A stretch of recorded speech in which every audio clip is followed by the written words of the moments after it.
ये पैगाम है भारत के हर कंटेंट क्रिएटर के नाम। जय भीम बड़ा सीधा हंसी, जय भीम। जय Bhim app available on the play store and Apple app store now. जय भीम। आज हम श्रावस्ती में हैं। आज यहाँ पर महिला सशक्तिकरण संघ का चौथा अंतर्राष्ट्रीय बौद्ध सम्मेलन चल रहा है, जिसमें आप हरियाणा से चल करके इस कार्यक्रम में शामिल हुई हैं। तो इस महिला सशक्तिकरण के चौथा अंतर्राष्ट्रीय बौद्ध सम्मेलन के अवसर पर आप क्या संदेश देना चाहती हैं हमारे चैनल के माध्यम से?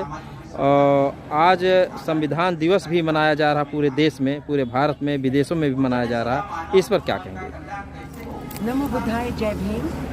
आज सबसे पहले संविधान दिवस की मेरे सुनने वालों को, दर्शकों को शुभकामनाएं, और आपके चैनल के माध्यम से भी मैं ये इस सुंदर दिवस की शुभकामनाएं देना चाहती हूँ। और ये महिला ये जो MSS बॉडी है, ये इसका भी स्थापना दिवस है, और ये भंते डॉक्टर चंद्रकीर्ति जी इसके संस्थापक हैं, और ये इसके बारे 2015 से कार्य करते आ रहे हैं। और एक भदंत होते हुए और महिलाओं की सशक्तिकरण के लिए भंते जी के दिल में बहुत ही सुंदर विचार हैं, जिसके लिए उन्होंने इस संघ का भी गठन करा। और ये संघ राष्ट्र के स्तर पे काम कर रहा है, 12 राज्यों में अभी ये फैला हुआ है। और भंते जी भी जो है, भंते जी की उपसंपदा भी थाईलैंड में हुई थी, और भंते जी एक एकेडमिक भंते हैं। तो ये ऑलरेडी जो है संघ जो है विदेश में जा रहा है। और ये जो चौथा अंतर्राष्ट्रीय सम्मेलन, तो ये भंते जी की कोशिश होती है कि सम्मेलन जो है होता रहे। अभी कोरोना काल में थोड़ा सा गैप आ गया था। 2020 में जूनागढ़ गुजरात में ये ऐसा बौद्ध सम्मेलन हुआ था, और उसके बाद पंजाब में भी हुआ, और अब ये यहाँ पे हो रहा है। तो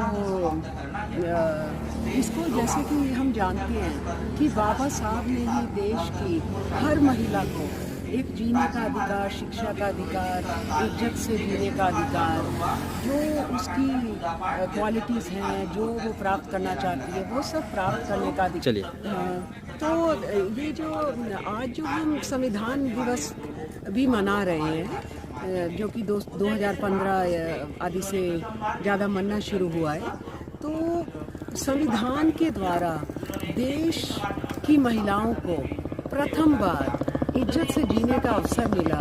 दुनिया के देश के दबे कुचले लोग, जिनको हमारे हिंदू समाज ने अधिकार देने की बजाय उनके छीन रखे थे, मनुवाद की ऐसी बेड़ियाँ जिसमें 2500 साल से बांधा हुआ था। तो बाबा साहब डॉक्टर अम्बेडकर, BR अम्बेडकर, जब ये विदेश पढ़ने गए अमेरिका में, उन्होंने देखा कि बाबा साहब जब वो दुनिया अपने देश में थे तो उनको कितने भेदभाव का सामना करना पड़ता था।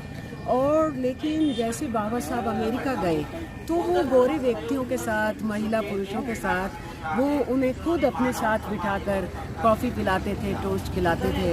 और बाबा साहब ने जब ये महसूस करा कि देखिए, अमेरिका की धरती पे कोई ये जाति नहीं है और भेदभाव नहीं है, और सब मिलजुल के समाज जो है, सबकी इज्जत है।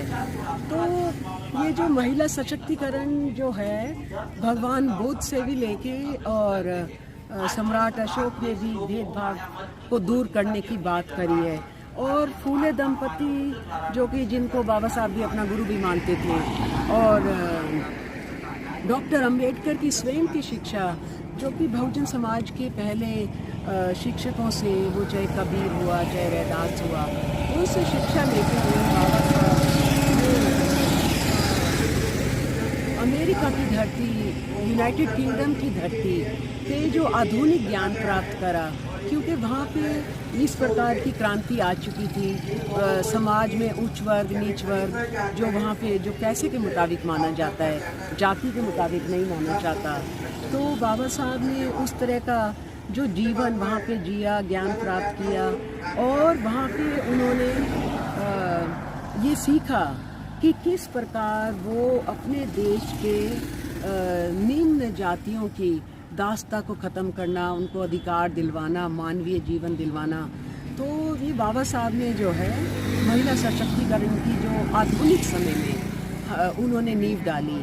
और यहाँ पे ये जो आज हम यहाँ श्रावस्ती की धरती पर इकट्ठे हुए हैं, ये जो है 4th इंटरनेशनल बुद्धिस्ट कॉन्फ्रेंस है। तो भगवान बुद्ध से, जैसे कि मैंने पहले कहा, उन्होंने भी जब महिला भिक्षुओं को परमिशन दी संघ में आने की, और अपने परिवार की महिलाओं को भी जो है उन्होंने भिक्षुनी बनने की परमिशन दी। और इससे समाज की वो प्रत्येक महिला, अभी देखिए एक पीछे बड़ा सुंदर दृश्य है, जरा दिखाइएगा। ये हमारी यूपी की श्रावस्ती की सरकारी स्कूल की कन्याएं हैं, और ये इस वक्त स्कूल की छुट्टी हुई है और ये साइकिल पे जा रही हैं। आप देखिए कि ये जो पहिया है ये भी इन्हें एक शक्ति प्रदान कर रहा है। और आपको पता है कि पूरे दंपति के समय में ये लड़कियां ऐसे स्कूल नहीं जा पाती थी। तो जो उन्होंने अपनी पत्नी को शिक्षित करा और उन्होंने स्कूल खोला, और वो केवल कुछ आ पाती थी और गरीबी में थी। और ये महिलाएं आजकल, ये हमारी यंग बेटियां हैं, इनके पास साइकिल है और ये सरकारी स्कूल में शिक्षा ग्रहण कर रही हैं, और ये साफ हवा में सांस ले पा रही हैं। इनके ऊपर कोई बंधन नहीं है कि कितने बजे घर से आना है, कितने बजे जाना है। स्कूल की छुट्टी हुई है, और ये शायद आज इनका सर्दी के स्कूल का टाइम जो है वो लग गया होगा। और ये सब जा रही है, ये देख के कितनी खुशी हो रही है। और श्रावस्ती, जिसको सावत्ती पाली में कहा गया, भगवान बुद्ध ने 25 वर्षावास यहाँ बिताए। तो ये भगवान बुद्ध की सबसे प्रिय धरती भी आप कह सकते हैं, कि जहाँ पे वो इतना ज़्यादा समय उन्होंने बिताया। और जो कि आप ये देखिए कि ये थोड़ा दुर्गम स्थान है, देश की मतलब ट्रेन भी यहाँ तक नहीं आती है। और ये म्यांमार मोनेस्ट्री है, यहाँ जो भंते जी हैं वो म्यांमार से आते हुए यहाँ पे 50 साल से भंते जी ने यहाँ पे काम कर रहे हैं। और इतनी बड़ी जो मोनेस्ट्री बनाई है, और यहाँ पे 400 साढ़े 400 जो धम्म बंधु हैं जो आते हैं, सावत्ती की धरती की वंदना करने आते हैं। और भगवान बुद्ध का जेठवन जहाँ पे वो रहते थे, वहाँ पे आके पूजा नमन करते हैं। तो जो पहले कहीं रहने का स्थान नहीं होता था, या आजकल भी आप किसी होटल की बात करें तो वो चाहे 1500 हो, चाहे 2200 हो, चाहे 2000 हो, तो ऐसा जो है वो काफ़ी खर्चा पड़ जाता है। और यहाँ पे बौद्ध धर्म के जो ये अनुयायी हैं, म्यांमार के स्वर्ण भूमि के अनुयायी हैं, बौद्ध भंते हैं, इन्होंने यहाँ पे अब ऐसी सुविधा कर रखी है। और इनके ही देश से आने वाले श्रद्धालु बहुत अधिक दान इत्यादि देते हैं, जिससे ये सारा ये जो है आयोजन हो पाता है।